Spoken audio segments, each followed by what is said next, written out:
James Dean was one of the most significant cultural icons of the mid-20th century, and yet not much was really known for certain about his personal life. For decades, people have speculated about his sexuality, and in recent times, he's been even considered to be a gay icon by some.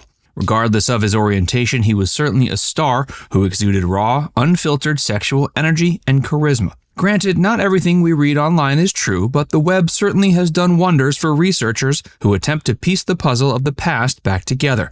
One fascinating piece of James Dean's puzzle related to his sexuality was revealed to us by his dear friend Elizabeth Taylor. Join Factsverse as we see which one of Dean's darkest secrets Taylor sheds some light on in her final years. Taylor's speech at the 2000 GLAAD Media Awards. Elizabeth Taylor met Dean while working together on the set of the 1956 film Giant. Taylor played the character Leslie Linton Benedict, while Dean was given the role of Jett Rink. Other stars who appeared in that film included Jane Withers, Dennis Hopper, and Rock Hudson. Hudson, although discreet about his sexuality, was known to be gay. In 1984, he was diagnosed with AIDS and became one of the first stars to announce he had contracted the disease. He was sadly one of the first celebrities to die from AIDS when he passed away at age 59 on October 2, 1985. Elizabeth Taylor became lifelong friends with both Rock Hudson and James Dean. During the Reagan era, she was one of the first and most prominent celebrities to get behind AIDS fundraising. In the early 80s, she was given the nickname the Joan of Arc of AIDS. She remained a fierce ally of the LGBTQ community until her death on March 23, 2011. Taylor created the Elizabeth Taylor AIDS Foundation in 1991 and later founded the Elizabeth Taylor Medical Center in D.C. to offer free HIV and AIDS testing not long after. In 2015, Taylor's former business partner, Kathy Ireland, revealed that during the 80s, Taylor ran an illegal underground network to distribute medications to people living with AIDS before the FDA had approved them. For her work dedicated to fighting AIDS, Taylor was honored with several major awards and honors. In 1987, she was made a Knight of the Legion of Honor. In 1993, she received the Jean Hersholt Humanitarian Award.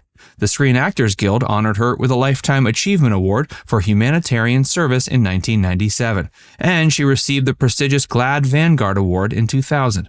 When accepting the GLAAD Vanguard Award, she gave a speech in which she referred to James Dean as gay. In the same speech, she also identified Rock Hudson and Montgomery Clift as members of the LGBTQ community. 3 years earlier, Taylor gave an interview with Pause Magazine's Kevin Sessoms in which she elaborated on James's sexuality while also revealing one of his darkest secrets. Taylor shared the shocking information under the condition that the interview wouldn't be published until after she died. Taylor told Sessoms that when James was 11, shortly after his mother passed away, he began being molested by a minister. She went on to share it was her belief that Dean was haunted by that trauma for the remainder of his life. While filming Giant, Taylor shared that she and James would stay up all night talking. During the course of those chats, Dean apparently confessed many things to her. When Sessoms asked Taylor if Dean was gay, she replied by saying that when he died, James hadn't yet made up his mind about his sexuality. Hey, if you're enjoying this video so far, be sure to give it a like and subscribe to Factsverse if you haven't already. And stick around for more about James Dean and Elizabeth Taylor.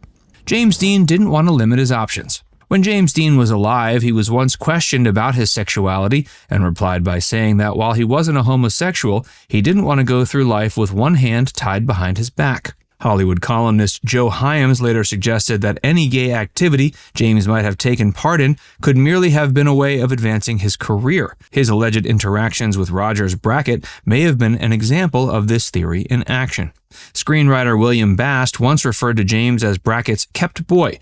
He also claims to have once found a drawing of a monstrous lizard creature with the head of Brackett in one of Dean's sketchbooks. Brackett himself later said while he was primarily interested in Dean as an actor, he had a father-son-like relationship with him that was also, as he put it, somewhat incestuous.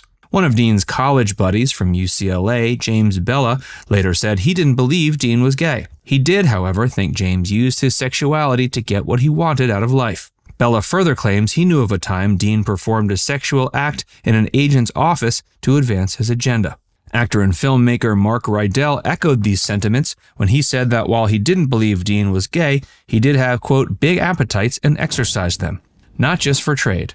Although many of Dean's former colleagues and friends believed he had used his sexuality as a trade to get him a leg up in the industry, several of James's biographers tend to think otherwise. One of Dean's fellow motorcyclist friends and famed gonzo journalist John Gilmore claimed he and Dean had experimented sexually on several occasions in New York. Gilmore described these liaisons as bad boys playing bad boys, opening up the bisexual sides of each other. Gilmore later expressed he believed James was more gay than bisexual. Rebel Without a Cause director Nicholas Ray went on record as saying Dean was neither straight nor gay, rather he was bisexual. According to him, Dean stated on multiple occasions that he, quote, swung both ways. Martin Landau, one of Dean's good friends from the actor's studio, however, claimed that whenever he and James hung out, they would talk about girls. Elizabeth Taylor later confirmed this in her 1997 Pause interview, when she said that whenever she and Dean went out, he would flirt with women.